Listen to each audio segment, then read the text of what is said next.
Stay tuned for this important tip. From our garden to yours.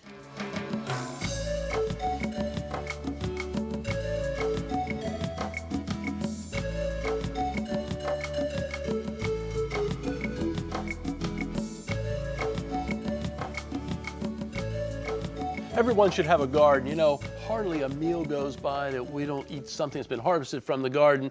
And our good friend Ed Thralls joins us from the horticulture program. And Ed, we're going to be talking about square foot gardening. Well, thanks, Tom, and I'm looking forward to it. Yeah, me too. Hey, I brought an antique with me, I guess.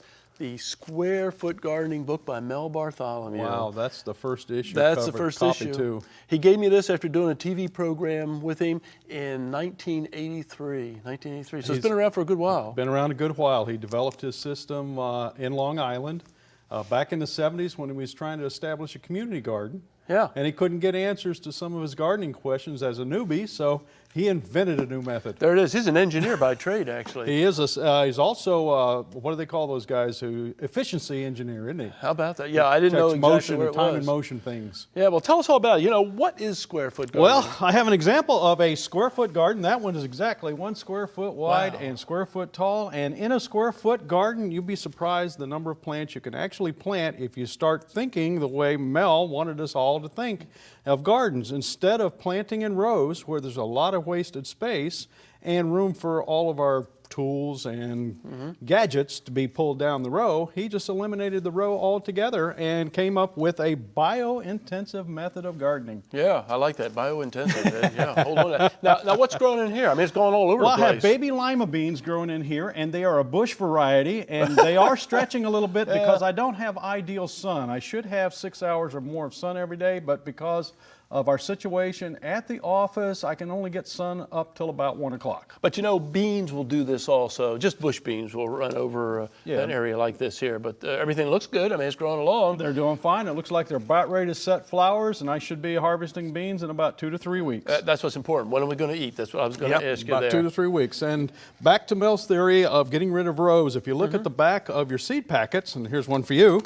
Okay. We'll look at the back of the seed packets, and it tells us how far apart the plants need to be planted in the row and how far the rows need to be planted apart. Old technique. Yeah, so how do we modify this to make it work here? Well, to work here, we look and see how far apart are the plants supposed to be planted in the row. Okay. And in this case, it says 12 inches apart. So I'm going to plant one of these peppers in a square foot. And these are 6 inches here. Those are 6 inches apart, and you'll plant 4 Swiss chard in 1 square foot. And that'll put them all 6 inches apart. Wow. I guess there's tables out to help you people if they're There are still tables confused. to help a lot of people, and the book is available at almost every library, as well as bookstore. And he has a new all square foot gardening. The improvement is he doesn't dig into the ground anymore. Oh, really? The box lays right on top of the ground, and you fill it with organic matter, compost, and plant your plants. Yeah, right back of me here, you have kind of a setup. This is a square foot, each one of them, right? Each one's a square foot. Yeah.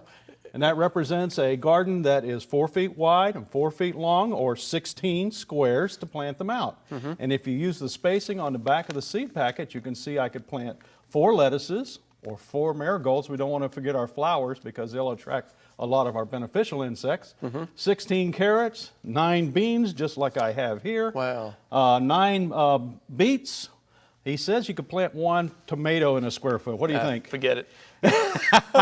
You know, that's one thing that Mel learned here, because a good friend of mine, Wayne, did some of the research with Mel.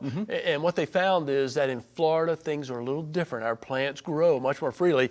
And that 1 tomato plant there, I mean, it's going to take over. I have found through experimentation I need about 4 square feet. How about the squash? I mean, the big squash plants. Squash, cantaloupes, tomatoes, all the vining crops need about 4 square feet just for themselves. So in this unit, I would only be planting 4 tomato plants, not 16. And that's something they found in Florida. Like I said, Wayne with Mel did a lot of experimentation.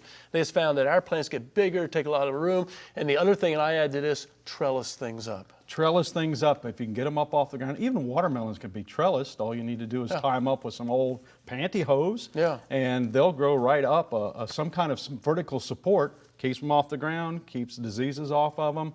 And you can have a great garden in a very small area. And I think many beginners should start like this. I think so learning too, as yeah. much as they can from small gardens and then growing them. Nice small area. I guess the other question is, can we do the organic techniques with this? Oh, absolutely. As a matter of fact, the new soil mix is all organic. It's peat moss, it's vermiculite, and it's compost.